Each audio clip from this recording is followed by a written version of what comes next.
Yeah, race to the bottom or something.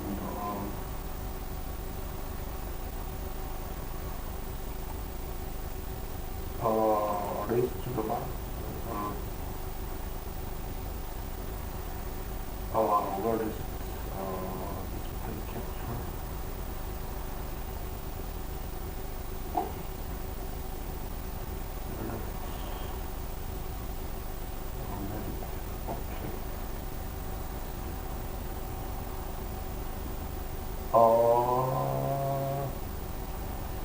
Hmm.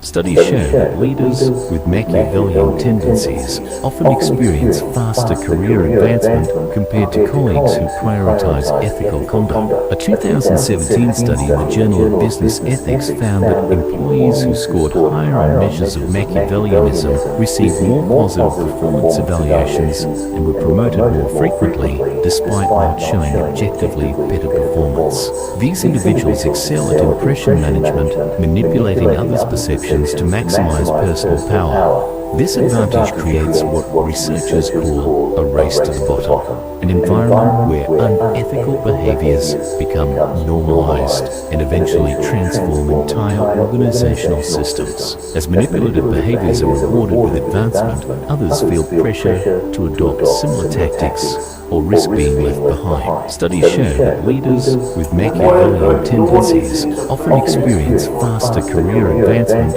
compared to colleagues who prioritize ethical conduct. A 2017 study in the Journal of Business Ethics found that employees who scored higher on measures of Machiavellianism received more positive performance evaluations and were promoted more frequently, despite not showing objectively better performance. These individuals excel at impression management, manipulating others' perceptions to maximize personal power. This advantage creates what researchers call a race to the bottom, an environment where unethical behavior.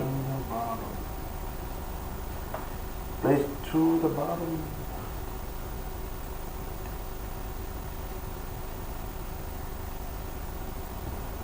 Machiavellianism. Machiavellianism.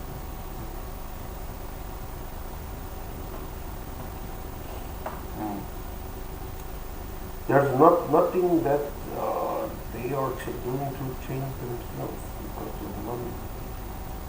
That chase after money, they will suffer. No one like that can create.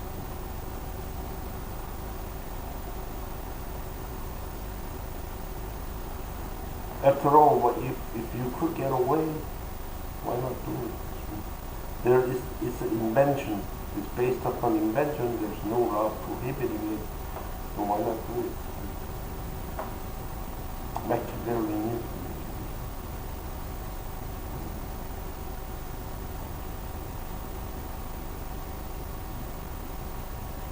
It's unfair. It's unfair when an invention goes out, like human or something like biotech, let's say biotech, and something like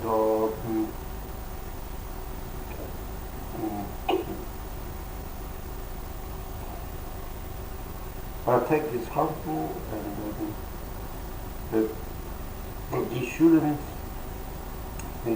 they shouldn't sell it. And what these soldiers so if they adapt those drugs and then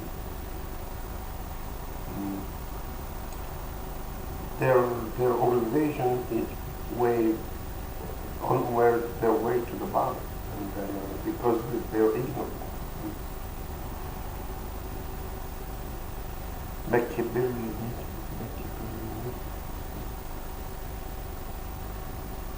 You might like to write up everything otherwise online, but as soon as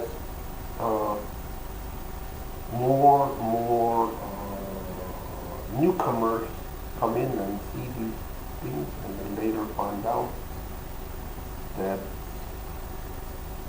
these are justifications, or not justification, like false justifications, you know,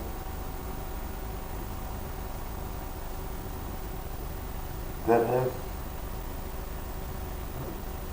no bounds, no, absolutely no bounds.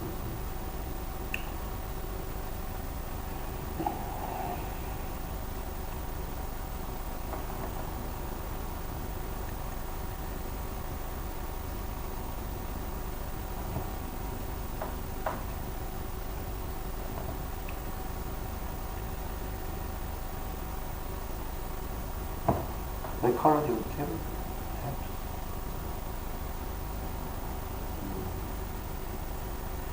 Anything,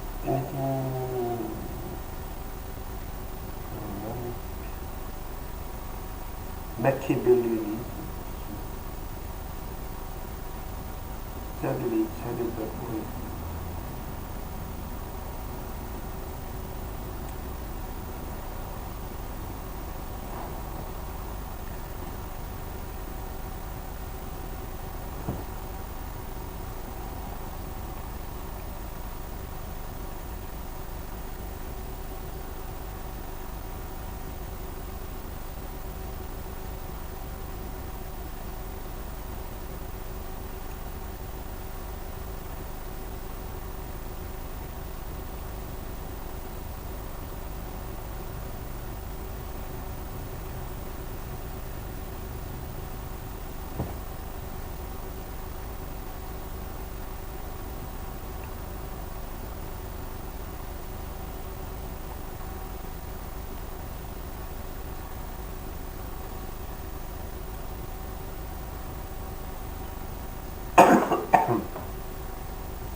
Welcome to the New Insight Podcast, empowering and inspiring your journey to optimal health. Hosted by Dr. Suatra Tovar, clinical psychologist, registered dietitian, fitness expert, and author of Deprogram Diet Culture. Rethink your relationship with food, heal your mind, and live a diet-free life. I follow my guests' journey to optimal health, providing you with the keys to unlock your own wellness path. Tune in and evolve with us. Hello and welcome to the New Insight Podcast. I am Dr. Suatra Tovar, and I am thrilled to have speaker, author, and Normalize the Conversation podcaster Francesca Reichert with us today. Francesca, welcome. Hi, thank you so much for having me. Yay! I'm so excited. Yeah, so the why all those promoters get advanced way to the bottom. And there's something like a system, the system designers like to favor like healthcare service like to favor one who pays them money. Get a promotion with the money and change around the healthcare system methodology with it. One who gets promoted most is one who manipulates the most. And later on, people are eventually going to find out. And was on Francesca's podcast, and we decided to do a pod swap. She is incredible, and I want the world, if you don't already know about her, to know about her. She's incredible. So I'm going to read a little bit about Francesca, and then we'll get right into it. She called That wasn't help. And that therapist that you were able to lean on. control my breath. Wow. To get together. Answer that question, because I think some people just are used to that as a greeting and not ready to stop and actually have a conversation. Figure it out because available based on Helpful and so realistic for people. yeah. So let's actually talk about the importance of early intervention and accessibility. I think this is something that you speak often about.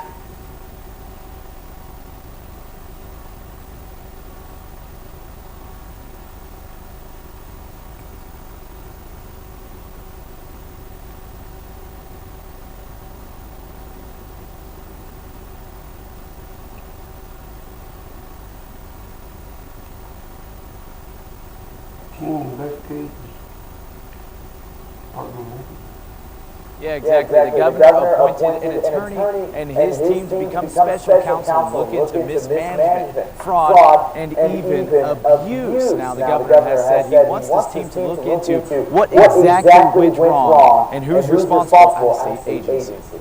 We're not ensuring that the Department of Mental Health is funded properly, or these providers are not being paid timely, then we lose services to people in Oklahoma who are relying on them. State Senator Palmerino says investigating budget problems at the Department of Mental Health and Substance Abuse Services is his top priority. He says first, he needs to make sure employees are getting paid alongside the organizations that uses the department's money to help Oklahomans who need it, like veterans and children. And some of these providers, they go paycheck to paycheck. If they don't get the money from the Department of Mental Health, then they have to close doors. And that's what we're getting concerned with. And that's why we're trying to drill down what they need. Monday, the legislature's special committee heard from one of two people Governor Kevin Stitt has tasked with finding out what went wrong and what needs to be done to fix it.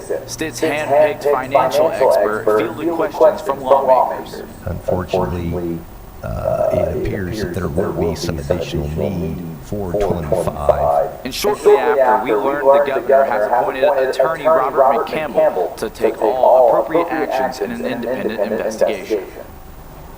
Well, one of the big questions at today's committee hearing was exactly how much money is needed to right this ship. That's been a question they've been asking for weeks. But lawmakers were told today that answer could be coming soon. At the Capitol, Dakota Walker.